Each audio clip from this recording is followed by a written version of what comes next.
নমস্কার বন্ধুরা, আপনারা সবাই কেমন আছেন? আশা করি সবাই ভালো আছেন। সম্পাস কিচেনে আপনাদের অনেক অনেক স্বাগত। আজ আমি তৈরি করে দেখাবো ওয়াটারমেলন জুস কিংবা তরমুজের জুস। তার জন্য আমি নিয়ে নিয়েছি এখানে তরমুজ, 500 গ্রাম তরমুজ আছে।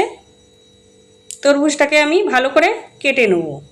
দেখেন আমি এইভাবে ছোট ছোট করে কেটে নিয়েছি। বীজগুলো সব ছাড়িয়ে কেটে নিতে হবে। আর আমি কয়েক টুকরো ছোট ছোট করে কেটে নিয়েছি। আর একটা মিক্সচার জার নিয়ে নিয়েছি। এবার কেটে রাখা তরমুজ মিক্সচার জারে দিয়ে দেবো। আর দিয়ে দেবো 4টে পুদিনা পাতার আগা, এটা আমার ছাদ বাগানের পুদিনা পাতা। আর দিয়ে দেবো সামান্য বিট লবণ। আর দিয়ে দেবো অর্ধেকটা লেবুর রস। দিয়ে দেবো 1 চামচ চিনি। চিনিটা অপশনাল, দিতেও পারেন আপনারা, নাও পারেন। এটা জল ছাড়াই বেটে নেব। আমি বেটে নিয়েছি, কত সুন্দর মোলায়েম পেস্ট হয়েছে। এবার 3টে সার্ভিং গ্লাস নিয়ে নিয়েছি। গ্লাসে দিয়ে দেবো আমি 2 টুকরো করে বরফ দিয়ে এবার দিয়ে দেবো সোডা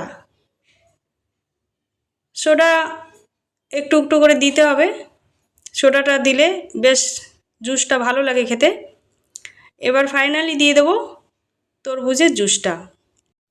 এই প্রচণ্ড গরমে একবার হলে বন্ধুরা এই জুসটা বাড়িতে বানিয়ে খেয়ে দেখবেন, কিংবা আপনাদের বাড়িতে যদি গেস্ট আছে তবুও বানিয়ে দিতে পারেন, খুব ভালো লাগবে। সার্ভিং গ্লাসে আমি সব জুস দিয়ে দিয়েছি। এবার আমি উপর দিয়ে দেবো কেটে রাখা তরমুজ। ছোট ছোট করে যে কেটে রেখেছিলাম সেই তরমুজগুলো দিয়ে দিলাম। আর গ্লাসে আমি এইভাবে করে তরমুজের পিসগুলো উপর দিয়ে দেবো। ব্যাস হয়ে গেল আমার ওয়াটারমেলন জুস কিংবা তরমুজের জুস। ভালো থাকবেন, সুস্থ থাকবেন, সাবধানে থাকবেন। আবার চলে আসবো অন্য কোনো রেসিপি।